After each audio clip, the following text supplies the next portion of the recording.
பிதாவாகிய தேவனை நாம் ஆவியோடும் உண்மையோடும் ஆராதனை செய்து கொள்ளும் ஒரு பாக்கியத்தை தேவன் நமக்கு தருவதற்கு அவருக்கு நன்றி.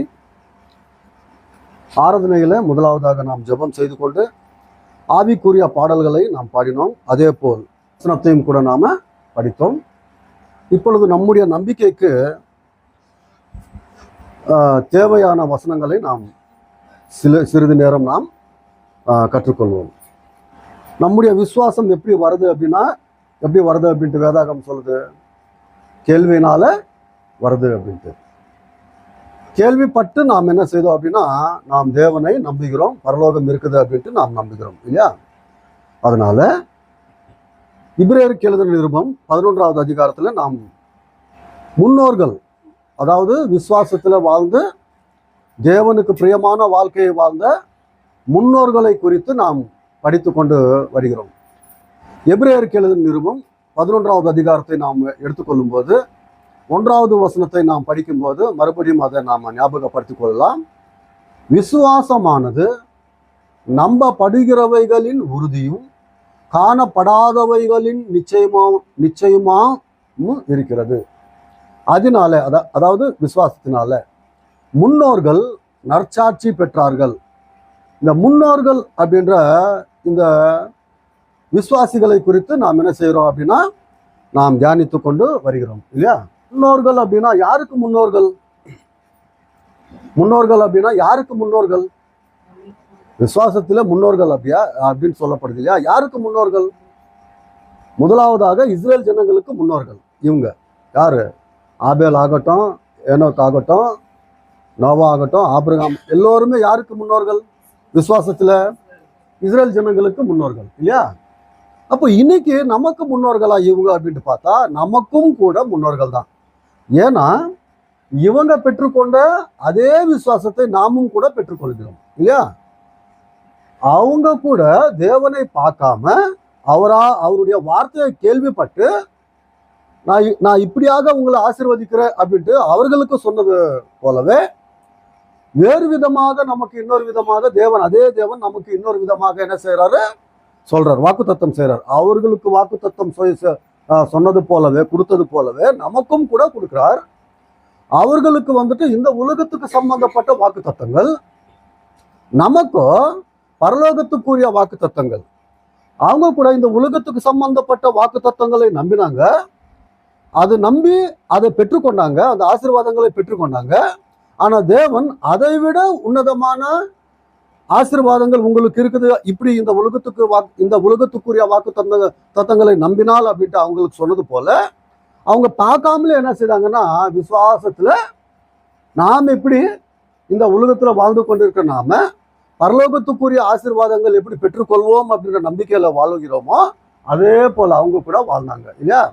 அப்போ எல்லோருடைய விசுவாசம் ஒன்றுதான். ஜனங்கள் வேற ஆனாலும் கூட இல்லையா, நாடு வேற ஆனாலும் கூட உலகம் ஒண்ணுதான். தேவரும் ஒருவரே இல்லையா? ஒரே தேவன் தான், ஒரே நம்பிக்கையை என்ன செய்தாரு? கொடுத்தாரு இல்லையா? இன்னைக்கு நாம புதிய ஏற்பாடின் பிரகாரமாக கிறிஸ்தவர்கள் இல்லையா? அப்போ பழைய ஏற்பாட்டுக்குள்ள இருக்கிற இந்த முன்னோர்கள் அப்படின்ட்டு தேவனை விசுவாசித்து வாழ்ந்தவர்கள் போலவே இன்றைக்கும் கூட நாம் அதே விசுவாசத்தை என்ன செய்யறோம் அப்படின்னா கடைபிடிக்கிறோம் அப்படின்ட்டு நமக்கு வேதாகம் சொல்லுது.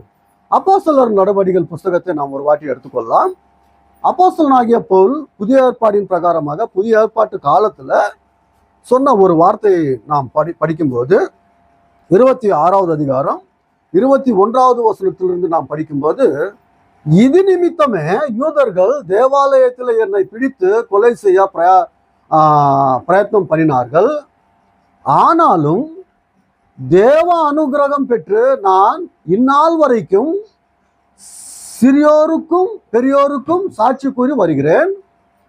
23 தீர்க்கதரிசிகளும் மோசேயும் முன்னமே சொல்லி இருந்தபடியே கிறிஸ்து பாடுபட வேண்டியதென்றும் மரித்தோர் உயிர்த்தெழுதலில் அவர் முதல்வராகி சுய ஜனங்களுக்கு அந்நிய ஜனங்களுக்கும் ஒளியை வெளிப்படுத்துகிறவர் என்றும் சொல்லுகிறேனே என்று வேறொன்றையும் நான் சொல்கிறதில்லை என்றார்.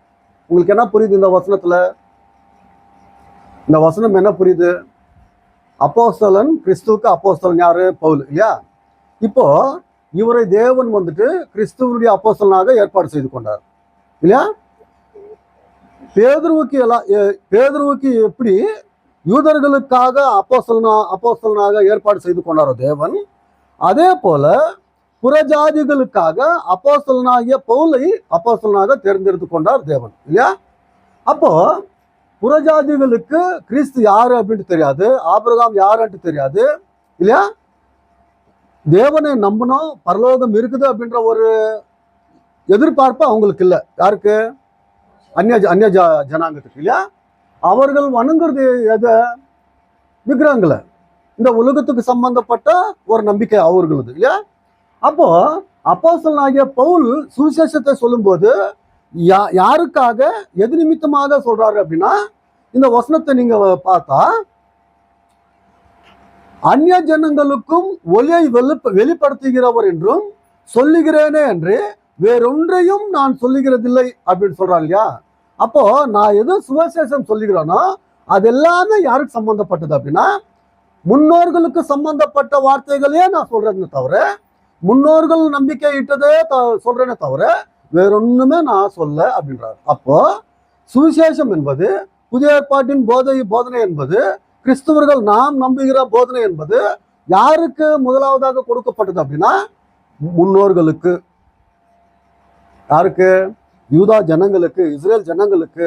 அவங்க வைத்த அதே நம்பிக்கையை, அதே விசுவாசத்தை இன்றைக்கு கடைசி நாட்கள்ல இருக்கிற நாமும் கூட என்ன செய்யறோம்? அதே நம்பிக்கையை வைக்கிறோம் இல்லையா? அப்போ தேவனுடைய வார்த்தை எதுக்கு நாம் படிக்கணும் அப்படின்னா, முன்னோர்கள் விசுவாசத்தினால என்ன செய்தாங்கன்னா நம்பிக்கையோட மறித்தாங்க. இன்னைக்கும் கூட என்ன செய்யறாங்க? பேசுறாங்க. அவர்களுக்குள்ள நாம சேர்வதற்கு இல்லையா? அவர்கள் இருக்கிற இடத்திற்கு நாம் போவதற்கு யார் மூலமாக? கர்த்தராகிய இயேசு கிறிஸ்துவின் மூலமாக பரதைசு என்கிற அந்த இடத்துக்கு நாம் போவதற்கும், பரதைசுவில் இருந்து பரலோகத்துக்கு போவதற்கும் தேவன் நமக்கு அவருடைய வார்த்தையின் மூலமாக நமக்கு என்ன செய்திருக்காரு? நாம் நம்ப, விசுவாசிக்க அவருடைய வார்த்தைகள் நமக்கு தந்திருக்கிறார் இல்லையா? சரி, இன்றைக்கு நாம எபிரேய நிருபத்திலிருந்து கடந்த வாரம் வந்துட்டு நாம ஏனோக் என்கிற ஒரு பக்திமான் இல்லையா, விசுவாசியை நாம் என்ன செய்தோம்? பார்த்தோம் இல்லையா? அதுக்கு முன்னாடி வாரம் என்ன நாம பார்த்தது என்ன அப்படின்னா, ஆபேலை குறித்து பார்த்தோம் இல்லையா? ஆபேல் விசுவாசத்தினால் என்ன செய்தாரு? தேவனுக்கு பிரியமான பலியை கொடுத்து இன்னைக்கும் கூட அவர் பேசுறாரு அப்படின்றத நாம் பார்த்தோம் இல்லையா? சரி, ஏனோக்கை குறித்து நாம் பார்க்கும்போது 365 வருஷம் அவர் வாழ்ந்தாரு. 65 வருஷம் மட்டுமே குடும்பத்தோடு இருந்தாரு. அதுக்கப்புறமா 300 வருஷம் தேவனோடு கூட என்ன செய்தாரு? நடந்தார். மரணத்தை பார்க்காம அவர் எடுத்துக்கொள்ளப்பட்டார் அப்படின்றத நாம பார்த்தோம் இல்லையா? இன்னைக்கு நாம் இருக்கிற இந்த காலகட்டத்துல அவங்க மனுஷர்கள் இல்லையா? யாரு? ஆபேல் ஆகட்டும், ஏனோக் ஆகட்டும், ஒரு தாய் தந்தைக்கு பிறந்தவர்கள் இல்லையா? ஆனா இன்னைக்கு நாம் விசுவாசிக்கிறது யார் அப்படின்னா, தேவனையும் அவருடைய நேசகுமாரனாகிய இயேசு கிறிஸ்தையும் நாம் என்ன செய்யறோம்? விசுவாசிக்கிறோம். இன்னைக்கு நாம் ரட்சிப்படையணும் அப்படின்னா 2 பேரை நம்பணும். தேவனை தேவனாக நம்பணும், கர்த்தராகிய இயேசு கிறிஸ்துவை அவருடைய பிள்ளை, தேவனுடைய குமாரன் எப்படின்ட்டு நாம் என்ன செய்யணும்? நம்பணும். அப்பதான் நாம் பரலோகத்துக்கு போறதுக்கு வாய்ப்பு இல்லையா? நித்திய ஜீவன் தேவன் கொடுக்குறது. அந்த நித்திய ஜீவன் நாம் பெற்றுக்கொள்ளணும் அப்படின்னா இப்படியாக நாம் என்ன செய்யணும்? அவர்களை, அதாவது தேவனையும் அவருடைய நேசகுமாரனாகிய இயேசு கிறிஸ்துவையும் நாம் என்ன செய்யணும்? புரிந்து கொள்ளணும் இல்லையா? நான் ஒரு வசனத்தை காமிச்சு எபிரேயருக்கு வரலாம். யோவான் எழுதின சுவிசேஷம் 17வது அதிகாரத்தை நாம் எடுத்துக்கொண்டு 3வது வசன பகுதியை நாம் படிக்கும்போது, ஒன்றான மெய்தேவனாகிய உம்மையும் அப்படின்னா, மெய்தேவன் அப்படின்னா இரண்டாவது பர்சன் இல்லை இல்லையா? தேவன் என்கிறவர்கள் இரண்டாவது இல்லை அப்படின்றது தான் பொருள். ஒன்றான மெய்தேவனாகிய உம்மையும் நீர் அனுப்பினவராகிய இயேசு கிறிஸ்துவையும் அறிவதே நித்திய ஜீவன். தேவனை தேவனாக அறியணும், அவரை தேவன் அனுப்பினா கிறிஸ்துவை தேவனுடைய குமாரன் எப்படின்ட்டு என்ன செய்யணும்? இதே யோவான்ல நாம 20வது அதிகாரத்துல 30-31வது வசனத்துல சொல்றாரு இவரு. இது எல்லாமே எதுக்கு எழுதப்பட்டது? எதுக்கு எழுதப்பட்டது? இயேசு கிறிஸ்து செய்த அற்புதங்கள் அடையாளங்கள் எதுக்காக எழுதப்பட்டது அப்படின்னா, நீங்க எல்லோருமே அவர் தேவனுடைய குமாரன் அப்படின்ட்டு நீங்க என்ன செய்யணும்? விசுவசிக்கணும். அவர் மூலமாக நீங்கள் நித்திய ஜீவனை அடையணும் அப்படின்றதுக்காக எழுதப்பட்டது அப்படின்ட்டு இவரை சொல்றாரு. யாரு? அப்போஸ்தலனாகிய யோவான், இல்லையா? சரி, அப்போ தேவனையும் இயேசு கிறிஸ்துவையும் நாம் நம்பி பரலோகத்துக்கு நாம் போறோம், இயேசு கிறிஸ்துவின் வழியாக, இயேசு கிறிஸ்துவின் மூலமாக அப்படின்ற ஒரு நம்பிக்கையை நாம் என்ன செய்யணும்? வைத்திருக்கிறோம். அதை கடைசி வரைக்கும் நாம் என்ன செய்யக்கூடாது? விட்டு விடக்கூடாது. சரி, இன்னைக்கு நாம இப்ரேய புஸ்தகத்துல, அதாவது அந்த நிருபத்துல இருக்கிற மற்றொரு விசுவாசியை நாம் என்ன செய்யலாம்? பார்க்கலாம். எபிரேயருக்கு எழுதின நிருபம் அதிகாரம் 11வது அதிகாரம் 7வது வசன பகுதியை நாம் படிக்கும்போது, ஒருத்தர் கொல்லப்பட்டார். இதுக்கு ஏற்கனவே நாம் பார்த்த விசுவாசிகள்ல ஒருத்தர் அண்ணனால கொல்லப்பட்டார், ஒருத்தர் விசுவாசத்தின் மூலமாக எடுத்து கொல்லப்பட்டார், இல்லையா? விசுவாசத்தினால 11வது அதிகாரம் 7வது வசனம், விசுவாசத்தினால நோவா தற்காலத்தில காணாதவைகளை குறித்து தேவ எச்சரிப்பு பெற்று பயபக்தி உள்ளவனாகி தன் குடும்பத்தை ரட்சிப்பதற்கு பேழையை உண்டு பண்ணினான். அதனால அவன் உலகம் ஆக்னிக்குள்ளாகினதென்று தீர்த்து விசுவாசத்தினால் உண்டாகும் நீதிக்கு சுதந்திரவாளி ஆனான். யார பார்க்கிறோம் அப்படின்னா, இந்த நிருபம் எழுதினவர் வந்துட்டு விசுவாசிகளின் பட்டியலில் இவரை சேர்க்கிறார். யார? நோவாவை, இல்லையா? நோவா என்கிற ஒரு மனிதன் இந்த உலகத்துல வாழ்ந்தார், அவரு விசுவாசி அப்படின்றது சேர்க்கிறார், இல்லையா? ஆபேலை காமிச்சாரு, ஏனோக்கை காமிச்சாரு, அப்புறமா நோவாவை காண்பிக்கிறார். இவர்கள் எல்லோருமே கட்டுக்கதையா அப்படின்ட்டு நாம் பார்க்கும்போது, இவர்கள் எல்லோருமே கட்டுக்கதை அல்ல, கற்பனைகளால எழுதப்பட்ட வார்த்தைகள் அல்ல. எது? இந்த வேதாகமத்துல இவர்களுடைய பேரு, இவர்களுடைய வாழ்க்கையை நாம் பார்க்கும்போது, இது எழுதப்பட்டவர்கள், இந்த வார்த்தைகளை எழுதினவர்கள் வந்து கற்பனையால என்ன செய்யல? கற்பனையால எழுதல. இப்படிப்பட்ட ஆள் இருந்தாரு அப்படின்ட்டு, இப்படி வாழ்ந்தார் அப்படின்ட்டு இமேஜின் செய்து கொண்டு என்ன செய்யல? எழுதல. இவர்கள் எல்லோருமே இந்த பூமியில என்ன செய்தாங்கன்னா வாழ்ந்தாங்க, இல்லையா? இந்த பூமியில வாழ்ந்தாங்க. ஒரு மனிதன் மூலமாக வந்தவர்கள் இவர்கள் எல்லோருமே. யாரு? ஆதாமின் மூலமாகவே வந்த ஜனங்க இவங்க எல்லோருமே, இல்லையா? அப்போ இவர்கள் எல்லோருமே மனிதர்களுடைய சரித்திரத்துல இடம் பெற்றார்கள், இருந்தார்கள் அப்படின்றது நாம் முதலாவதாக என்ன செய்யணும்? முதலாவதாக நாம தெரிந்து கொள்ளணும், இல்லையா? இப்போ இந்த நோவா என்கிறவர் வந்துட்டு ஆதாமிலிருந்து இவர் பிறக்கும் வரைக்கும் 10வது தலைமுறை அப்படின்ட்டு சொல்லப்படுது. ஆதாம் முதல் மனுஷன். யார் சிருஷ்டித்தது? ஆதாம தேவன் சிருஷ்டித்தார், இல்லையா? ஆதாமிலிருந்து இவர் 10வது தலைமுறை. ஒரு தலைமுறையிலிருந்து இன்னொரு தலைமுறை காமிக்கணும் அப்படின்னா, 1, 2, 3 அப்படின்ட்டு காமிக்கணும் அப்படின்னா, அது ஒருத்தரால தான் முடியும். அது பிதாவாகிய தேவனால மட்டும்தான் முடியும், இல்லையா? இப்போ நான் என் பிள்ளை, அவனுடைய பிள்ளையை நான் பார்க்குறேன். தேவனுடைய சித்தமானால் அவனுடைய பிள்ளையை பார்ப்பது அது கடினமானது தான், இல்லையா? இப்போ அவங்கக்கிட்ட கேட்டால், ஒரு 3 தலைமுறைக்கு அடுத்த அவர்களை கேட்டால், உங்கள் தாத்தா யாரு, அந்த தாத்தாவுடைய அப்பா யார் அப்படின்ட்டு ஒருவேளை கேட்டால், ஒருவேளை தாத்தாவுடைய பேர் சொல்லலாம், அவருடைய அப்பா பேர் சொல்ல முடியாது. அதுதான் நமக்கு தெரியும், இல்லையா? நமக்குள்ள வந்துட்டு இப்போ வாழ்கிற நமக்குள்ள வந்துட்டு தாத்தா பேர் தெரியும், இல்லையா? அவருடைய அப்பா பேர் தெரியுமா அப்படின்னா கண்டிப்பா நமக்கு தெரியாது. சரி, இன்னொரு தலைமுறை நாம கேட்டோம்னா தெரியுமா அப்படின்னா தெரியாது, இல்லையா? ஆனா தேவனும் உலகத்துல வாழ்ந்த இந்த மனுஷர்களுடைய இந்த சரித்திரத்தை நமக்காக, நாம் நம்புவதற்காகவே என்ன செய்தார்னா எழுதியிருக்கார். இவைகளை நாம் என்ன செய்யணும்? நாம நம்பணும். இவர் யார் அப்படின்னா வாழ்ந்தவர். ஆபேல் யார் அப்படின்னா வாழ்ந்தவங்க. ஏனோக்கு யார் அப்படின்னா கற்பனையால வாழ்ந்தவங்க அல்ல, பிராக்டிக்கலா நம்மை போல மனுஷர்களாக இந்த உலகத்துல வாழ்ந்தவர்கள் அப்படின்றது நாம் முதலாவதாக என்ன செய்யணும்? பார்க்கணும். உங்களுக்கு புரிவதற்காக நோவா என்கிறவர் இந்த உலகத்துல வாழ்ந்தார், நாம பார்க்கலாம். ஆதியாகம் புஸ்தகத்திலிருந்து 5வது அதிகாரத்துல ஆரம்பமாகுது. 9 அதிகாரம் வரைக்கும் இவருடைய வாழ்க்கையை நாம் பார்க்கலாம். யாருடைய வாழ்க்கைய? நோவாவுடைய வாழ்க்கைய ஆதியாகம் 5வது அதிகாரம் முதல் கொண்டு ஆதியாகம் 9வது அதிகாரம் வரைக்கும் இவருடைய வாழ்க்கையை நாம் பார்க்கலாம் இல்லையா? இவர் 5வது அதிகாரத்திலிருந்து நாம் பார்க்கும்போது ஆதாமின் வம்ச வரலாறு அப்படின்ட்டு சொல்லப்படுது இல்லையா? ஆதாமின் வம்ச வரலாறு அப்படின்ட்டு ஆதியாகம் புஸ்தகத்துல சொல்லப்படுது. 5வது அதிகாரத்துல 1வது வசனத்துல ஆதாமின் வம்ச வரலாறு அப்படின்ட்டு.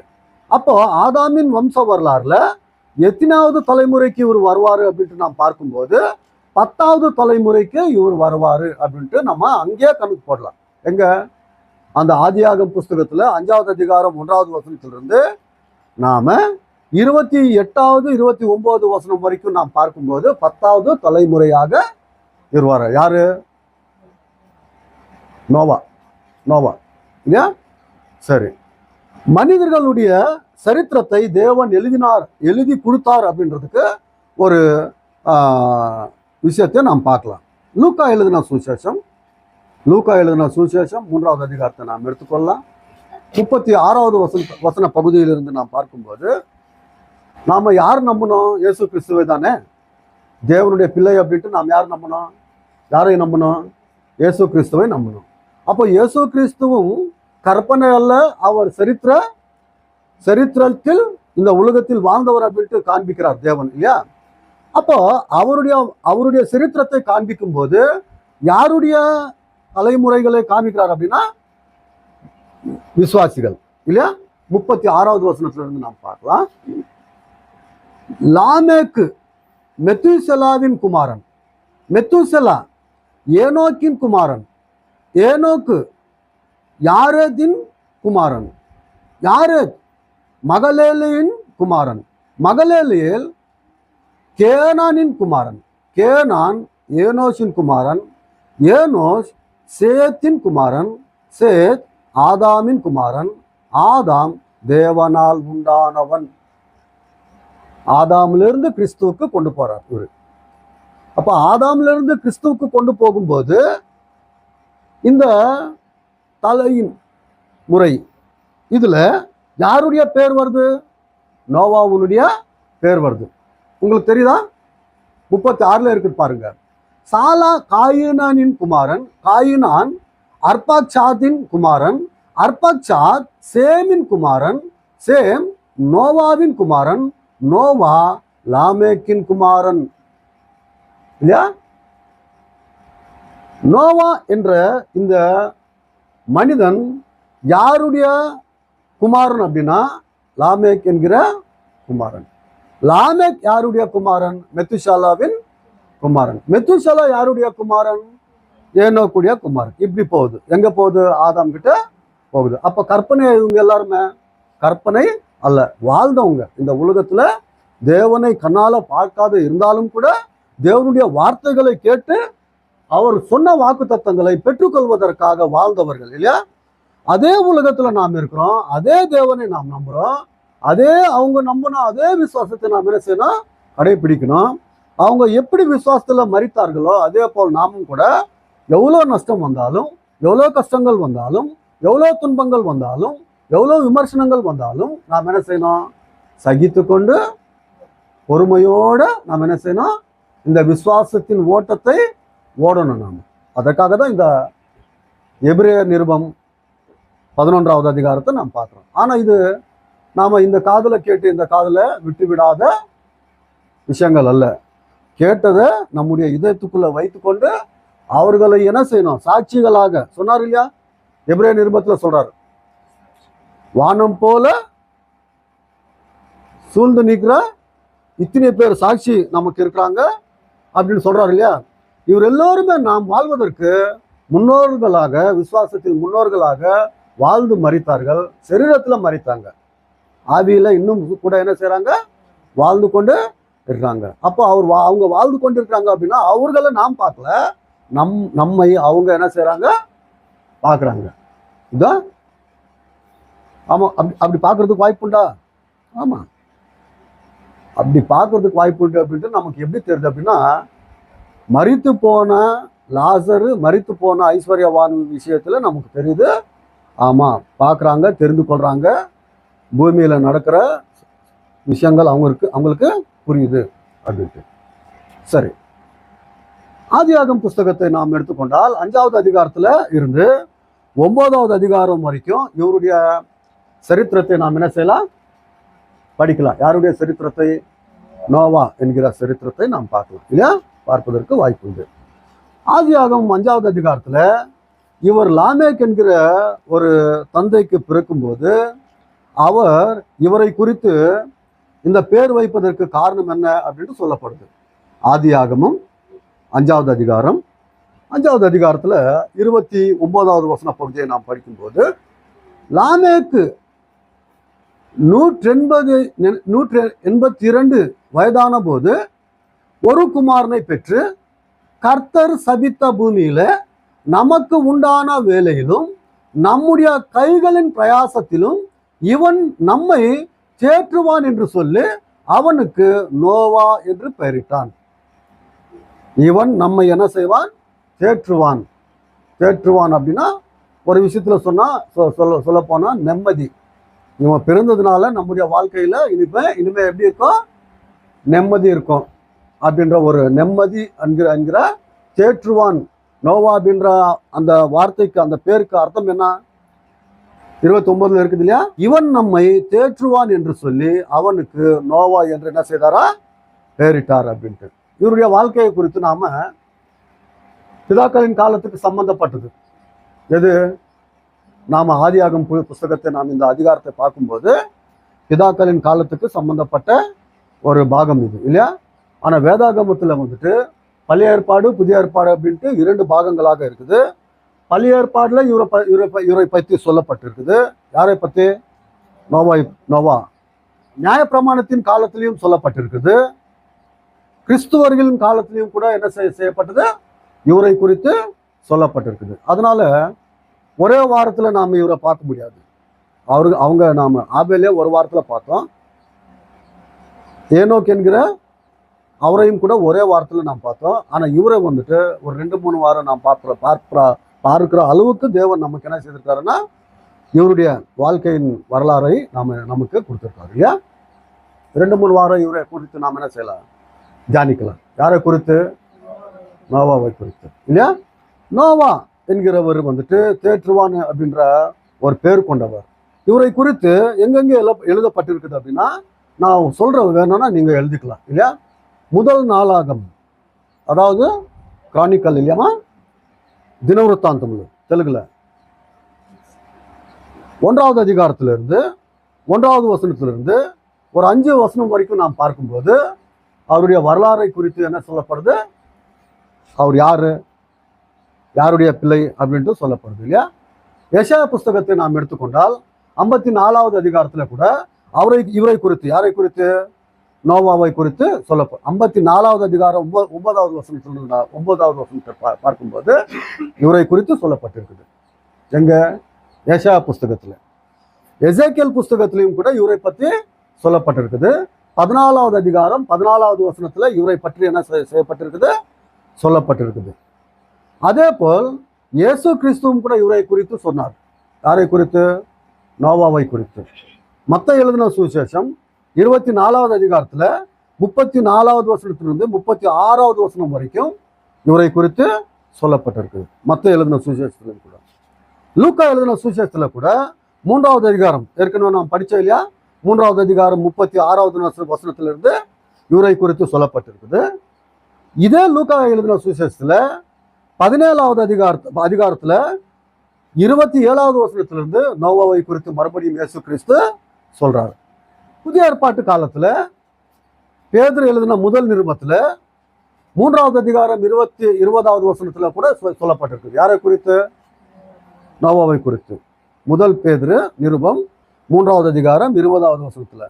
அப்புறமா 2வது பேதுரு எழுதின 2வது நிருபத்துல 2வது அதிகாரம் 5வது வசனத்திலிருந்து சொல்லப்பட்டிருக்குது இவரை குறித்து. யாரை குறித்து? நோவாவை குறித்து இல்லையா.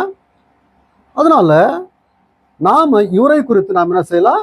படிக்கலாம். எபிரேயருக்கு எழுதின நிருபத்தை நாம் எடுத்துக்கொள்ளலாம். 11வது அதிகாரத்தை நாம் எடுத்துக்கொண்டு 7வது வசன பகுதியை நாம் படிக்கலாம். இவர்கள் எல்லோருமே யாரு? விசுவாசிகள் அப்படின்ற ஒரு ஆலோசனை நமக்கு தேவை. 11வது அதிகாரம் 7வது வசனத்துல, விசுவாசத்தினால நோவா தற்காலத்திலே காணாதவைகளை குறித்து தேவ எச்சரிப்பு பெற்று பயபக்தியுள்ளவனாகி தன் குடும்பத்தை ரட்சிப்பதற்கு பேழையை உண்டு பண்ணினான். அதனால அவன் உலகம் ஆக்கினைக்குள்ளானதென்று தீர்த்து விசுவாசத்தினால் உண்டாகும் நீதிக்கு சுதந்திரவாளியானான். இவர் நோவா எப்படி வாழ்ந்தார் அப்படின்ட்டு இந்த வசனம் சொல்லுது அப்படின்னா, இந்த வசனங்களை நாம் பிரித்து நாம சில வாரங்கள், இது அப்புறமா ஆதியாகம்ல சொல்லப்பட்டது, நாம் என்ன செய்யலாம், டிவைட் செஞ்சு சில வாரங்களாக நாம் இவரை குறித்து நாம் தியானம் செய்யலாம். இவர் எப்படிப்பட்டவராக வாழ்ந்தாரா அப்படின்ட்டு நாம் பார்க்கும்போது தேவ பயபக்தியுள்ளவராக வாழ்ந்தாராம். நீங்க 7வது வசனத்துல தேவ எச்சரிப்பு பெற்று பயபக்தியுள்ளவனாகி அப்படின்ட்டு சொல்லப்படுது. இவர் எப்படி வாழ்ந்தார் அப்படின்னா, தேவன் மேல் பயமும் பக்தி உள்ளவனாகி வாழ்ந்தார். யாரு? நோவா. விசுவாசம் நமக்கு இருக்குது, நாமும் கூட விசுவாசத்தை வைத்து நடந்து கொண்டிருக்கிறோம். ஆனா நமக்கு எது தேவை அப்படின்னா, தேவன் மேல் நமக்கு என்ன தேவை? பயமும் பக்தி. தேவன் மேல் பயமும் பக்தி இருந்தால் எந்த ஒரு பொல்லாப்பு, எந்த ஒரு கெட்ட காரியத்துக்கும் நாம் என்ன செய்யறதில்ல, போறதில்ல. நாம் என்ன செய்யறோம்? நான் ஏதாவது தவறு செய்வதற்கு போனா கண்டிப்பாக தேவன் என்னை பார்த்து கொண்டிருக்கிறார் அப்படின்ற பயத்துல அந்த கெட்ட காரியத்தை நான் செய்ய போக மாட்டேன். உனக்கு தேவனுடைய பயம் இல்லைன்னா கண்டிப்பா நீ என்ன செய்வ அப்படின்னா, உன் இஷ்டத்துக்கு பிரகாரமாக நீ, உனக்கு ஆலோசனை வந்தது போல நீ என்ன செய்வ, நீ நடக்குவ. உங்களுக்கு புரியுதா? விசுவாசத்தை நாம் பெற்றுக்கொண்டிருக்கிறோம் அப்படின்னா யார் மேல நமக்கு பயம் இருக்கணும் அப்படின்னா, தேவன் மேல் நமக்கு என்ன இருக்கணும்? பயம் இருக்கணும். தேவன் மேல் நமக்கு பயம் இருந்தால் பக்தியை காண்பிக்கிறோம். உங்களுக்கு புரியுதா? விசுவாசம் இருந்தால் பயம் இருக்கணும், தேவனை குறித்து பக்தி இருக்கணும். இவருக்கு என்ன இருக்குது அப்படின்னு சொல்லப்படுது அப்படின்னா, தேவன் மேல் இவருக்கு பயமும் பக்தியும் இருக்கிற ஒரு மனுஷன் அப்படின்ட்டு. நாம் ஏற்கனவே ஒருத்தரை பார்த்தோம், பயபக்தி உள்ளவர் தான், ஏனோக்கு இல்லையா? இவர் யாரு? பயமும் பக்தி உள்ளவர் தான். அப்போ விசுவாசிகள் எல்லோருமே தேவன் மேல் பயமும் பக்தி வைத்து விசுவாசத்தினால இந்த ஓட்டத்தை என்ன செய்தாங்க? முடித்தாங்க. இன்னைக்கு நாமும் கூட விசுவாசம் வைத்து இருக்கிறோம் அப்படின்னு சொல்லிட்டு, விசுவாசம் அப்படின்ற ஒரே ஒரு வார்த்தையில நம்முடைய வாழ்க்கை என்ன செய்யக்கூடாது, வைத்து கொள்ளாம தேவன் இருக்கிறார், அவருக்கு நாம் பயப்படணும் அப்படின்ட்டு அவருக்கு பயமும் பக்தியோடு என்ன செய்யணும்? அவர் முன்னாடி நாம் நடக்கணும். இல்லை, நான் இந்த விசுவாசமாக இருக்காது, நான் விசுவாசிக்கிற தேவன் அப்படின்னு சொல்லிட்டு சில சூழ்நிலையை நாம பாவம் செய்வதற்கோ, தவறாக பேசுவதற்கோ, தவறான காரியங்கள் செய்வதற்கோ சில சந்தர்ப்பங்கள் வந்தப்போ அந்த இடத்துல நாம் அது போலாக நடந்தால், அது போலாக நாம் காரியங்களை செய்தால், அப்போ அந்த விசுவாசம் ஒன்றுக்கும் பிரயோஜனம் இல்லை. தேவன் பார்க்கிறார், தேவன் மேல் நாமம் என்ன செய்யணும்? பயமும் பக்தி வைத்து என்ன செய்யணும் அப்படின்னா நடக்கணும். நான் ஏற்கனவே ஒரு வார்த்தை உங்களுக்கு காமிச்சேன், பிரசங்கி புஸ்தகத்துல இருக்குது இல்லையா? எல்லோருக்குமே தேவன் மேல் என்ன இருக்கணும் அப்படின்ட்டு வேதாகம் சொல்லுது. பிரசங்கி போன வாரத்துல நான் காமிச்சேன். 12வது அதிகாரம் 13வது வசனத்துல, காரியத்தின் கடை தொகையை கேட்பமாக தேவனுக்கு பயந்து அவர் கற்பனைகளை கைக்கொள் எல்லா மனுஷர் மேலும் விழுந்த கடமை இதுவே. தேவன் மேல் பயமும் பக்தி வைத்து என்ன செய்யணுமா? நடக்கணும். இது ஒரு கடமை. யாருக்கு கடமை? எல்லா மனுஷர்களுக்கும் இது கடமை இல்லையா? யாருக்கும் பயப்படணும்? அப்போ இந்த உலகத்துல எதுக்கோ பயப்படுற நிலைமை இருக்குது இல்லையா? இயேசு கிறிஸ்துவும் கூட சொன்னார், அது கூட நாம் படித்தோம். சரீரத்தை கொல்பவனுக்கு என்ன செய்யக்கூடாது? பயப்படாதீங்க. சரீரத்தையும் ஆத்மாவையும் கொல்பவனுக்கு பயப்படுங்க. யாரு அப்படி கொல்றது? தேவன். மனுஷனுக்குள்ள இருக்கிற ஆத்மா மேல யாருக்கு அதிகாரம் இருக்குது அப்படின்னா ஒரே ஒரு தேவனுக்கு தான் அதிகாரம் இருக்குது இல்லையா? சரீரத்தை யார் வேணாலும் கொள்ளலாம். ஏன் சரீரத்தை மனுஷன் மட்டும் கொல்றது இல்லை, பிராணிகளும் கூட மனுஷனை என்ன செய்யும்? கொல்லும். இப்போ ஒரு மாடு இருக்குது அப்படின்னு வச்சுக்கலாம், கொம்பால என்ன செய்யுது? குத்தி கொன்னிடும் இல்லையா? மாடு கூட கொன்னிடும் யாரு? மனுஷனை. அதுக்கு பயப்படுறதா? புரியுதா உங்களுக்கு? மனுஷனை வந்துட்டு எது வேணாலும் என்ன செய்யுது? ஒரு பாம்பு கூட கொத்திட்டா என்ன செய்வான்? மனுஷன் செத்து போவான், கொன்னிடும். மனுஷனுடைய சரீரத்தை அது கூட என்ன செய்ய? கொல்லிடும். பயம் என்பது பயம் காட்டுறது வந்துட்டு சரீரத்தை கொல்லுகிறவர்களுக்கோ ஏதாவது கொல்லுத அதுக்காக அல்ல பயப்படுறது. மனுஷன் யாருக்கு பயப்படணும்? தேவனுக்கு பயப்படணும். இவர் வந்துட்டு விசுவாசிகள் வந்துட்டு தேவன் மேல் விசுவாசம் மட்டும் வைத்து வாழல, தேவன் மேல் பக்தி பயமும் வைத்து என்ன செய்றாங்க? அவர் மேல் பயமும் பக்தியும் கொண்டு என்ன செய்றாங்கன்னா வாழ்ந்தாங்க. உங்களுக்கு புரியுதா? நாம கெட்டது செய்கிற சூழ்நிலை வந்தா தேவனுக்கு என்ன செய்யணும் அப்படின்னா பயபக்தியோட அந்த கெட்ட இடத்திலிருந்து நாம என்ன செய்யணும்? விலகி வந்துடணும். நாம கெட்டது செய்ய போனா தண்டனைக்கு ஆளாகுவோம். தானாக கெட்டது செய்கிற சூழ்நிலை வந்தா அங்கத்திலிருந்து நாம என்ன செய்யணும்? அங்கத்திலிருந்து நாம வந்துடணும். உங்களுக்கு புரியுதா? அப்போ நாம தேவன் மேல் பயமும் பக்தி வைத்தவர்கள் அப்படின்ட்டு இந்த விசுவாசத்தை கொண்டு இல்லையா? தேவன் மேல் பயமும் பக்தி உள்ளவர்கள் நல்ல நடைமுறை, நல்ல ஒரு பிளானோட நல்லபடியாக வாழ்வதற்கு முயற்சி செய்வாங்க. தேவன் மேல் பயமும் பக்தி இல்லைன்னா குழப்பத்துல விழுவாங்க, கஷ்டத்துல விழுவாங்க, நஷ்டத்துல விழுவாங்க. உங்களுக்கு புரியுதா? தேவன் மேல் பயமும் பக்தி இருந்தால் எதுக்குமே எந்த தகாதைக்கும் என்ன செய்ய மாட்டாங்க? போக மாட்டாங்க. விசுவாசத்தோட நல்ல வாழ்க்கையை என்ன செய்வாங்க? சமாதானமான வாழ்க்கை வரணும் அப்படின்றதுக்காக அவங்க முயற்சி செய்கிறாங்களே தவிர கஷ்டத்துக்கு கொண்டு போகிறதுக்கு அவங்க போக மாட்டாங்க. உங்களுக்கு புரியுதா? அவங்க விசுவாசி, பயமும் பக்தியும் உள்ளவர்கள். நோவா எப்படிப்பட்டவர் அப்படின்ட்டு எபிரேய நிருபம் சொல்லுது. 11வது அதிகாரம் 7வது வசனத்துல தேவன் மேல அவர் என்ன செய்தாரா? பயமும் பக்தி இருந்து அவரு வாழ்ந்தார். எப்படிப்பட்ட காலத்துல அவர் வாழ்ந்தார் அப்படின்னா, எப்படிப்பட்ட ஜனங்க இருக்கிற இடத்துல அவர் வாழ்ந்தார் அப்படின்னா, புதிய ஏற்பாட்டில் பேதுரு எழுதின நிருபத்தை நாம் எடுத்துக்கொள்ளலாம். 2வது அதிகாரம் 5வது வசனத்தை நாம் பார்க்கலாம். இது நோவாவின் சந்தர்ப்பத்தை பேதுரு எழுதுறாரு. பூர்வ உலகத்தை அப்படின்னா எதுக்கு இந்த வார்த்தை அப்படின்னா, பூர்வ உலகம் என்பது ஜலப்பிரளயத்தால அழிந்து போன உலகம், அதான் பூர்வ உலகம் இல்லையா? பூர்வ உலகத்தையும் தப்ப விடாமல் நீதியை பிரசங்கித்தவனாகிய நோவா முதலான 8 பேரை காப்பாற்றி, இங்க பாருங்க, அவபக்தி உள்ளவர்கள் நிறைந்த உலகத்தின் மேல் இவர் வாழ்ந்து கொண்டிருக்கிற காலகட்டத்தில் இருந்தவர்கள் யார் அப்படின்னா, வாழ்ந்தவர்கள் யார் அப்படின்னா அவபக்தி உள்ளவர்கள்.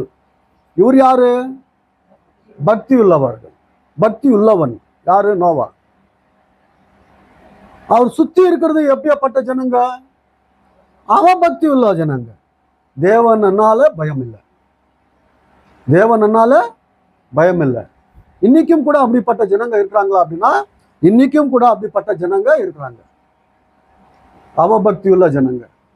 எப்படி அப்படின்னா, காத்து தேவனால, மழை தேவனால, சாப்பிட்ற சாப்பாடு தேவனால இல்லையா, ஆரோக்கியம் தேவனால, குடும்பம் தேவனால, மனைவி தேவனால, புருஷன் தேவனால, பிள்ளைகள் தேவனால, உத்தியோகம் தேவனால, தேவனுடைய கிருபை எல்லாமே தேவனால பெற்றுக்கொண்டு எல்லாமே அனுபவித்து கொண்டும் கூட இதே இதயத்திலிருந்து இதே உள்ளத்திலிருந்து தேவனை தூஷிப்பாங்க.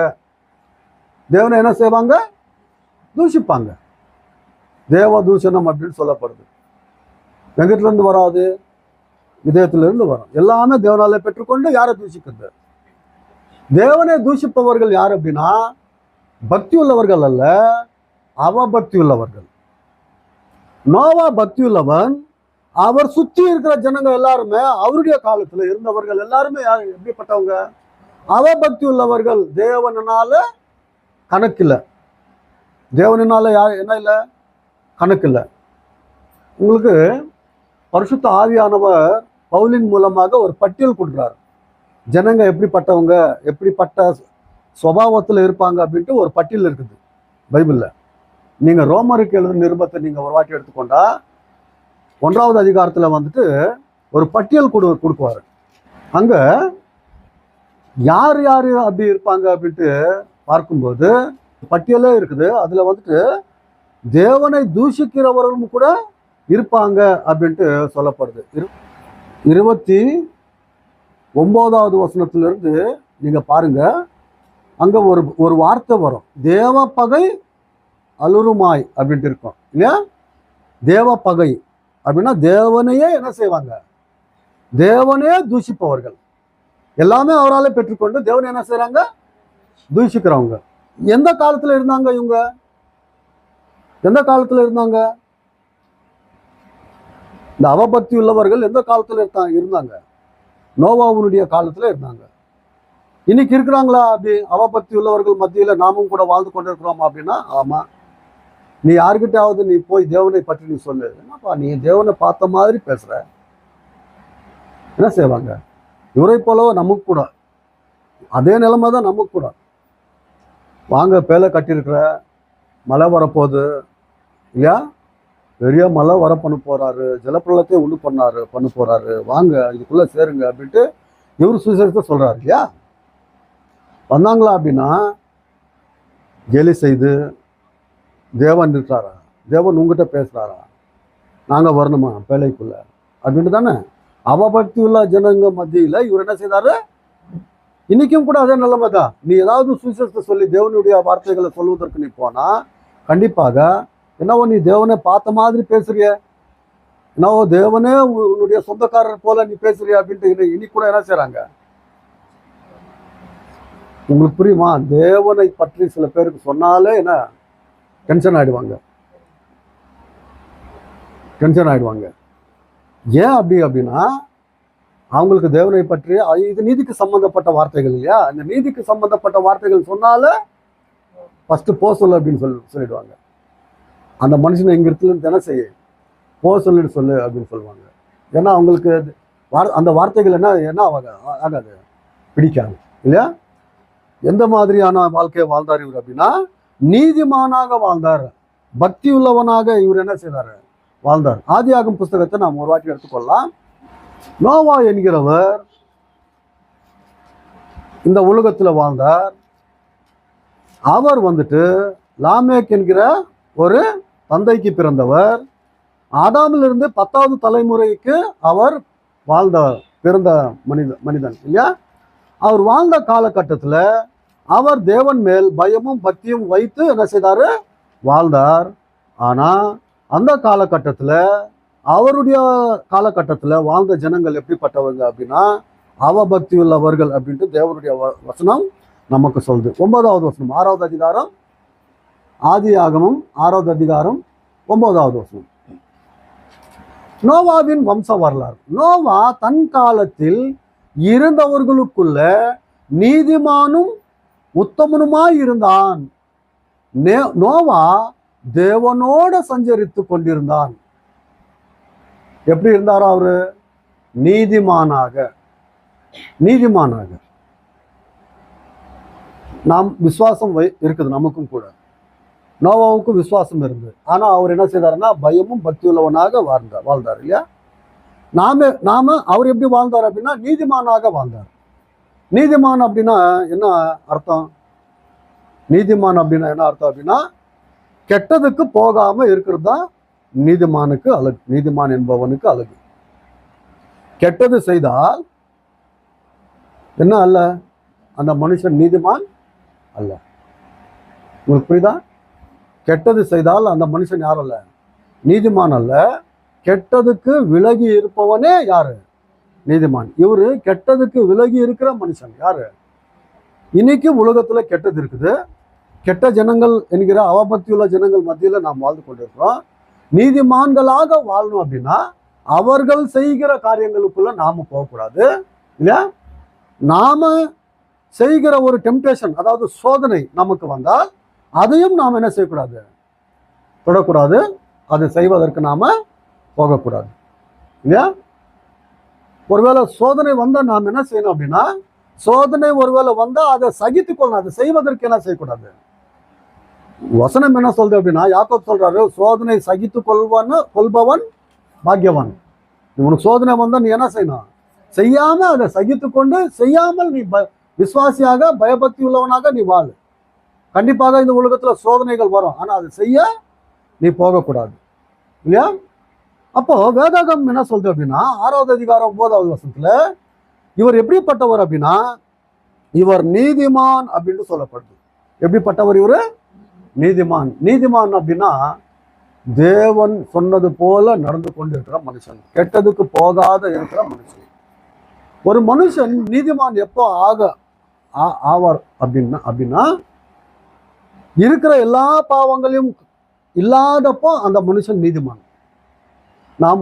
நாம் வந்துட்டு நீதிமான்களாக ஆக்கப்பட்டிருக்கிறோம். யாரு? நமக்கு புத்தி வந்தது முதல் கொண்டு, நல்லது கெட்டது அறிந்த முதல் கொண்டு நாம் என்ன செய்திருக்கிறோம் அப்படின்னா, நம் மனசாட்சி இது செய்யாதே அப்படின்னாலும் கூட அதே செய்வதற்கு நாம் போயிருக்கிறோம். நீ இப்படி பேசாத அப்படின்ட்டு ஆலோசனை வந்தாலும் கூட அப்படி பேசி தப்பு செய்திருக்கிறோம் இல்லையா? இப்படி நடக்காத அப்படின்ட்டு சொல்லியும் கூட நாம கேட்காம நடந்திருக்கிறோம் இல்லையா? அப்படிப்பட்ட காரியங்கள் எல்லாம், அந்த பாவங்கள் எல்லாமே இயேசு கிறிஸ்துவின் மூலமாக தேவன் நமக்கு என்ன செய்தாரு, மன்னிப்பு கொடுத்தாரு. எப்போ மன்னிப்பு கொடுத்தாரோ, அந்த பாவங்கள் எல்லாமே கழுவினாரோ, அப்ப நாம் என்ன ஆயிட்டோம் அப்படின்னா நீதிமான்கள் ஆயிட்டோம். இப்ப நீதிமான்கள் ஆன நாம இந்த உலகத்துல வாழ்ந்து கொண்டிருக்கிற இந்த காலகட்டத்துல மறுபடியும் என்ன ஆவதற்கு வாய்ப்புண்டு? அந்த நீதியை விட்டுவிட்டு, நீதிமான்கள் ஆயிருந்த நாம அந்த நீதியை விட்டுவிட்டு அநீதிமான்களாக, அவபக்தி உள்ளவர்களாக வாழ்வதற்கும் கூட வாய்ப்பு. இனிமே அவபக்தி உள்ளவர்களாகவும் அநீதி உள்ளவர்களாகவும் வாழ்வது உன் கைக்கு சம்பந்தப்பட்டது, உனக்கு சம்பந்தப்பட்டது. அந்த சூழ்நிலை தான் நமக்கு இருக்கிறது இல்லையா? நீ நீதிமானாகவே விசுவாசம் உள்ளவனாகி கிறிஸ்துவுக்குள் வந்த பிறகு நீதிமானாகவே நடப்பது உனக்கு சம்பந்தப்பட்டது. அநீதி உள்ளவனாக ஆவதற்கும் உனக்கு சம்பந்தப்பட்டது.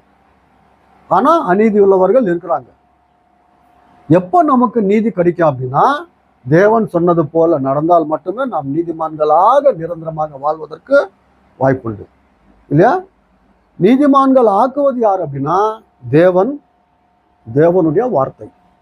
தேவனை இன்னைக்கு நாம் பார்க்கிறோமா அப்படின்னா தேவனை நாம் பார்க்கல.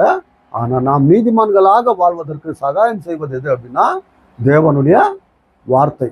அதை கேட்கிற இல்லையா, அதை விசுவாசிக்கிற, அது போலாக நடந்தாலே நமக்கு என்ன நீதி கிடைக்கும். உங்களுக்கு நான் ஒரு வசனத்தை காமிக்கிறேன். உபாகம் புஸ்தகம் எடுத்துக்கொள்ளலாம், 6வது அதிகாரத்தை நாம் ஒரு வாட்டி எடுத்துக்கொள்ளலாம். 25 படிச்சிடலாம். நம்முடைய தேவனாகிய கர்த்தர் நமக்கு கட்டளையிட்டபடியே நாம் அவர் சமூகத்தில் இந்த எல்லா கட்டளைகளின்படியும் செய்ய சாவதானமாயிருந்தால் நமக்கு நீதியாயிருக்கும். அவருடைய கட்டளைகளை நாம் மீறாம அனுசரித்து நடந்து கொண்டால் கண்டிப்பாக நாம எப்படிப்பட்டவர்களாகவே இருப்போம், நீதிமான்களாகவே இருப்பதற்கு வாய்ப்புண்டு. உங்களுக்கு புரியுதா? நீதிமான்களாக ஆயிட்டோம். ஆனா அவபக்தி உள்ளவர்களாக ஆகாம போவதற்கு நீதிமான்கள் ஆயே இருக்கணும் அப்படின்னா கெட்டதுக்கு நாம் என்ன செய்யக்கூடாது, போகக்கூடாது. அப்படிப்பட்ட வாழ்க்கை வாழ்ந்தவர் யாரு? நோவா இல்லையா? ஆதியாகமம் 6வது அதிகாரம் 9வது வசனத்துல அவரை பத்தி சொல்றதுன்னா 6:9 வசனத்துல சொல்லப்பட்டதுமா நோவாவின் வம்ச வரலாறு. நோவா தன் காலத்தில் இருந்தவர்களுக்குள்ள நீதிமானும் உத்தமமாய் இருந்தான். நோவா தேவனோட சஞ்சரித்து கொண்டிருந்தான். தேவனோட என்ன செய்தாரா? போன வாட்டி நாம் பார்த்தோம், போன வாரத்துல ஏனோக்கு யாரு கூட சஞ்சரித்தாரா? 300 வருஷம் தேவனோட சஞ்சரித்தாரா. தேவனோட சஞ்சரித்தார் அப்படின்னா என்ன அர்த்தம்? தேவனோட சஞ்சரித்தார் அப்படின்னா அது ஒரு வருஷத்துக்கு சம்பந்தப்பட்டதோ ஒரு 6 மாதத்துக்கு சம்மந்தப்பட்டதோ அல்ல, ஒவ்வொரு நாளும் சம்மந்தப்பட்டது. ஒவ்வொரு நாளும் அந்த வாழ்க்கையை நாம் என்ன செய்யணும், வாழணும். சில பேர் நினைக்கிறாங்க இல்லையா, கிறிஸ்மஸ் பண்டிகை வந்தது, ஈஸ்டர் பண்டிகை வந்தது, நாம் இன்னைக்கு என்ன செய்யலாம், சர்ச்சுக்கு போகலாம், ஃப்ரெஷ் ஆகிட்டு புது துணி போட்டுக்கின்னு என்ன செய்யலாம், போகலாம். அன்றைக்கி மட்டும் எந்த கெட்ட பேசாமல் எந்த கெட்ட வாழ்க்கையும் வாழாமல் நம்ம என்ன செய்யலாம், நடந்து கொள்ளலாம் அப்படின்ட்டு உலகத்தார் இது போலாக 6 மாதத்துக்கு ஒரு வாட்டியோ வருஷத்துக்கு ஒரு வாட்டியோ வாழ்கிறாங்க. நல்லபடியாக வாழ்வதற்கு முயற்சி செய்கிறாங்க. விசுவாசிகளுடைய வாழ்க்கை, அதாவது கிறிஸ்தவர்களுடைய வாழ்க்கை அனுதினமும் நல்லபடியாக வாழ்வதற்கு கொடுக்கப்பட்டது. தேவனோடு சஞ்சரித்தார் அப்படின்னா தேவனை பற்றி அவருக்கு நல்லபடியாக தெரிந்தது. தேவனை பற்றி நல்லபடியாக தெரிந்தவர்கள் தேவனுக்கு பயந்து தேவனுக்கு கீழ்ப்படிந்து விசுவாசத்தினால வாழ்வாங்க இல்லையா. நாம யாருக்கிட்ட ஃப்ரெண்ட்ஷிப் பண்ணா அவங்களுடைய நடைமுறை நமக்கு வரும், அவர்களுடைய வார்த்தை நாம் பேசுகிறோம், அவர்களுடைய ஸ்டைல் நமக்கு ஈஸியாக வந்துடும் இல்லையா. கொஞ்ச நாள் வாழ்ந்தால் போதும், ஃப்ரெண்ட்ஷிப்பாக கொஞ்ச நாள் இருந்தால் போதும், அவருடைய எஃபெக்ட் நமக்கு. இப்போ குடிகாரன் அப்படின்ட்டு ஒரு மனுஷன், குடிகாரன்கிட்ட நீ சகவாசம் செய்த ஒரு 2 வாரம் செய்தால் போதும், ஹேபிட் வந்துடும். பொய் சொல்கிறாரு, அடிக்கடி பொய், அவர்கிட்ட நீ 2 வாரம் இருந்தால் போதும், பொய் எப்படி சொல்கிறது அப்படின்ட்டு நாம் என்ன செய்யலாம் கற்றுக்கிறதுக்கு. அவர் ஏதோ ட்ரெஸ் போடுறாரு, அவர்கிட்ட இருந்தால் இப்படி ட்ரெஸ் போடுறாரு அப்படின்ட்டு அவருடைய ஸ்டைலில் நமக்கு என்ன செய்யும், அப்படியே நாம் கூட ட்ரெஸ் பண்ணலாம் அப்படின்ட்டு. தேவனோட சஞ்சரிப்பது அப்படின்ட்டு இது அப்படின்னா அவரை பற்றி நாம் தெரிந்து கொண்டால் அவர் கண்டிப்பாக நாம் கெட்டது செய்து தண்டனை கொடுப்பார் அப்படின்ற ஒரு அறிவு நமக்கு இருந்தால் நாம் என்ன செய்ய மாட்டோம், கெட்டதுக்கு போக மாட்டோம். தேவனை தெரிந்து கொள்வது அப்படின்னா அவர் பார்க்குறாரு, அவர் இருக்கிறாரு, அவர் கண்டிப்பாக நாம் நல்லபடியாக நடந்தால் ஆசீர்வாதம், கெட்டபடியாக இருந்தால் கண்டிப்பாக தண்டனை கொடுப்பார். அவரை பற்றி நாம் நல்லபடியாக தெரிந்து கொண்டால் கண்டிப்பாக நாம் என்ன செய்வோம், நீதிமான்களாக. இங்கே தேவனோட சஞ்சரித்தார் அப்படின்ட்டு நோவா சொல்லப்படுது இல்லையா, எனக்கு சொல்லப்படுது இல்லையா. ஆமாம், பயமும் பக்தி உள்ளவர்களாக நாம் வாழ்ந்தால் கண்டிப்பாக நாம் என்ன செய்வதற்கு வாய்ப்புண்டு, தேவனுக்கு பிரியமானவர்களாக வாழ்வதற்கு வாய்ப்புண்டு. தேவனை பற்றி நல்லா தெரிந்து கொண்டவர்கள் அப்படி வாழ்வதற்கு வாய்ப்புண்டு, தெரியாதவர்கள் அவபக்தி உள்ளவர்களாக வாழ்வாங்க. புரியுதா உங்களுக்கு? ஒரு வசனத்தை நான் உங்களுக்கு காமிக்கிறேன். ஆமோஸ் என்கிற புஸ்தகத்தில் 3வது அதிகாரம் 3வது வசனத்தை நாம் படிக்கும்போது 2 பேர் ஒருமனப்பட்டிருந்தாலோ இல்லையே ஒருமித்து நடந்து போவார்களோ. அவரை பற்றி என்னை பற்றி அவருக்கு தெரியல, நான் எப்படி நாம நடக்கிறது? உங்களுக்கு புரியுதா இந்த வசனம்? இது எதுக்காக சொல்றாருன்னா, ஆமோஸ் என்கிற தீர்க்கதரிசி தேவனோடு கூட நீங்க ஃப்ரெண்ட்ஷிப் வச்சுக்கிட்டா நீங்க 2 பேருமே தேவனும் நீயும் நல்லபடி ஒரே வழியில நீங்க இருப்பீங்க. தேவன்கிட்டே உனக்கு என்ன இல்லை, ஃப்ரெண்ட்ஷிப்பே இல்லை, தேவன்கிட்ட நீ நெருங்க மாட்டேன்ற, அப்போ உங்ககிட்ட எப்படி வரவார் அவரு? அந்த வார்த்தை அவர் சொல்றது. இங்க விட்டுட்டாங்க, தேவனை விட்டு விக்கிராராதனை செய்வதற்கு போவாங்க யாரு? இஸ்ரேல் ஜனங்க. அப்போ இந்த தீர்க்கதரிசி மூலமாக இந்த வார்த்தை சொல்லப்படுது, நீ ஒருமனப்பட்டிருந்தா ஒருமித்து என்ன செய்வ, நீ நடந்து போவ. 2 பேருக்கும் ஒரு மனது இருக்கணும், ஒரே நடைமுறையில நீங்க 2 பேருமே போகணும், அப்பதான் அது ஃப்ரெண்ட்ஷிப். ஏனோக்கு எப்படி இருந்தார் அப்படின்ட்டு நாம் பார்க்குறோம், தேவனோட ஃப்ரெண்ட்ஷிப்பாக இருக்கிறார். நோவா எப்படி இருந்தார்? அப்போ அவபக்தியுள்ள அந்த ஜனங்கள் மத்தியில் ஃப்ரெண்ட்ஷிப்பில் இருந்தார் இல்லையா. அப்போ அதனால தான் அவங்க என்ன ஆனாங்கன்னா நீதிமான்கள் ஆனாங்க. விசுவாசத்தினால அவங்க என்ன செய்தாங்க, நீதிமான்கள். உங்களுக்கு புரியுதா? அப்போ 2 பேருமே ஒன்னாக இருக்கணும், தேவனும் நாமும். அது தேவனுக்கு நமக்கு சம்பந்தப்பட்டது மாத்திரமா அப்படின்னா, தேவனுக்கு நமக்கு சம்பந்தப்பட்டது மாத்திரம் அல்ல, ஒரு குடும்பத்திலையும் கூட, ஒரு குடும்ப விஷயத்திலையும் கூட ஒரு புருஷன் பொண்டாட்டி இருந்தா அவங்க மத்தியிலும் கூட என்ன இருக்கணும், ஒரே வாழ்க்கை வாழணும் அப்படின்னா, ஒரே நடைமுறையில போகணும் அப்படின்னா என்ன இருக்கணும், சம்மதிம்ப நடுத்துறா அப்படின்ட்டு தெலுங்குல இருக்குது. சம்மதிம்ப அப்படின்னா இவருடைய அண்டர்ஸ்டாண்டிங் கரெக்டாக இருக்கும்போது ஒரே வழியாக போக முடியும். உன்னுடைய அண்டர்ஸ்டாண்டிங் வேறு, என்னுடைய அண்டர்ஸ்டாண்டிங் வேறு அப்படின்னா அங்கே என்ன வருது? ப்ராப்ளம் வரும். உங்களுக்கு புரியுதா? சம்மதியோடு இருந்தால் ப்ராப்ளம் வராது இல்லையா? அது தேவன்கிட்டையும் அவ்வளோதான், குடும்பத்துலேயும் அவ்வளோதான், அது ஃப்ரெண்ட்ஷிப்லேயும் அவ்வளோதான். சம்மதியோட வாழ்வதற்கு என்ன செய்யணும்? முயற்சி செய்யணும். தேவனோடு சஞ்சரித்தார் யாரு? நோவா. தேவனோடு சஞ்சரித்தார் யாரு? ஏனோக்கு இல்லையா? அதனால இன்னைக்கு நாமும் கூட தேவனோட என்ன செய்யணும்? சஞ்சரிக்கணும். தேவனோட சஞ்சரித்தவர்களை குறித்து வேதாகமம் நமக்கு சொல்லுது. ஆதியாகமம் புஸ்தகம் நான் முடிக்கிறேன். தேவனுடைய சித்தமானால் அடுத்த வாரம் நாம் பார்க்கலாம். 17வது அதிகாரம் 1வது வசனம். ஆபிரகாம் 99 வயதான போது கர்த்தர் ஆபிரகாமுக்கு தரிசனமாகி, நான் சர்வ வல்லமையுள்ள தேவன், நீ எனக்கு முன்பாக நடந்து கொண்டு எப்படியாக இரு? உத்தமனா இரு. அதாவது தேவனோடு கூட இருந்தா அந்த மனுஷன் எப்படி இருப்பான்? உத்தமனாக இருப்பான். இன்னைக்கு நாமும் கூட உத்தமர்களாக இருக்கணும் அப்படின்னா நாம் என்ன செய்யணும்? தேவனோடு கூட சஞ்சரித்தால்தான் உத்தமராக இருக்க முடியும், நீதிமான்களாக இருக்க முடியும், விசுவாசிகளாக இருக்க முடியும் இல்லையா? அப்படி இல்லாம நாம வேற விதமாக நடந்தா அது நமக்கே நஷ்டம். கடைசியாக ஒரு வார்த்தை சொல்லி நான் முடிக்கிறேன். யோவான் எழுதின முதல் நிருபம் 1வது அதிகாரம் 5வது வசன பகுதி.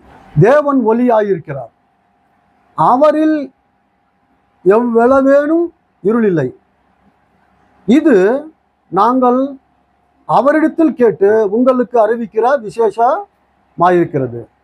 நாம் அவரோடு ஐக்கியப்பட்டவர்கள் என்று சொல்லியும் இருளில நடக்கிறவர்களாய் இருந்தால் சத்தியத்தின்படி நடவாமல் பொய் சொல்கிறவர்களாய் இருப்போம் இல்லையா? 7வது வசனம். அவர் ஒளியில் இருக்கிறது போல நாமும் ஒளியில நடந்தால் ஒருவரோடொருவர் ஐக்கியப்பட்டிருப்போம்.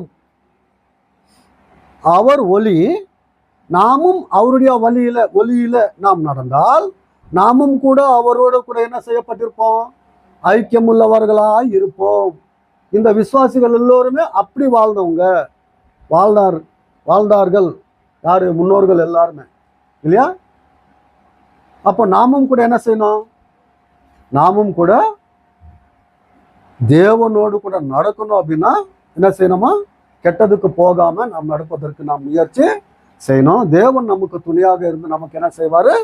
சகாயம் செய்வார். இன்னைக்கு நான் என்ன சொல்லியிருக்கேன் அப்படின்னா, நோவா அவர் எப்படி வாழ்ந்தார் அப்படின்னா, தேவன் மேல் பயமும் பக்தியுள்ளவராக வாழ்ந்தார். நோவா நீதிமானாக வாழ்ந்தார் இல்லையா? தேவனோட அவர் என்ன செய்தாரு?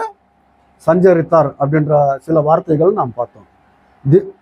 அநேக இடத்துல இவரை பற்றி சொல்லப்பட்டிருக்கிறது. அதனால சில வாரங்களாக நாம் இவரை குறித்து நாம் பார்க்கலாம். எதனால வாழ்ந்தாங்க இவங்க எல்லாருமே? விசுவாசத்தினால. கடைசி வரைக்கும் என்ன விசுவாசத்தை விட்டு விடல. அது போக போக இவரை குறித்து நாம பார்க்கலாம். விசுவாசத்தினால இன்னைக்கும் கூட இவர் என்ன செய்யறாரு? பேசுறாரு. இவர் வாழ்ந்த காலகட்டம் இது தெரியுமா? எப்போ தெரியுமா? கிறிஸ்துக்கு முன்னாடி 2000 வருஷத்துக்கு முன்னாடி இருந்தவர். கிறிஸ்துக்கு முன்னாடி 2000 வருஷத்துக்கு முன்னாடி இருந்தவர். ஆதாமிலிருந்து நோவா வரைக்கும் 2000 வருஷம் கடந்து போனது, முடிஞ்சது.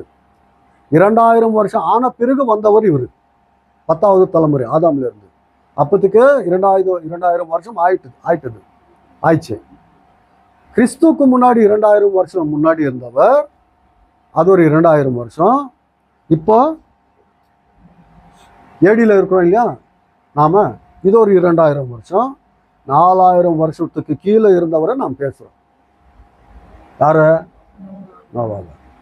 அப்ப எப்படி வாழ்ந்தாங்க அவங்க? 4000 வருஷம் கீழே வாழ்ந்தவர் இதே பூமியில. அவரை குறித்து நாம் என்ன செய்யறோம்? படிக்கிறோம் இல்லையா? எதுக்கு அப்படின்னா நாம் நல்லபடியாக வாழணும் அப்படின்ட்டு தேவன் இந்த வார்த்தைகளை நமக்காக கொடுத்துருக்கிறார். அதை நாம தியானிக்கலாம். அந்தபடியா அது போலவே நாம் என்ன செய்யலாம்? நடக்கலாம் இல்லையா? தேவன் நம்மை இந்த உலகத்துல எவ்வளோ கஷ்டப்பட்டு பாடுபட்டாலும் கூட பரலோகத்துல நிம்மதியாக வாழ்வதற்கு நாம் விசுவாசத்தை விட்டு விடாம நாம் என்ன செய்யலாம்? போய் கொண்டிருக்கலாம். தேவன் நமக்கு துணையாக இருந்து சகாயம் செய்யட்டும். தாழ்மையுடன் வார்த்தைகளை கேட்டதற்கு உங்களுக்கு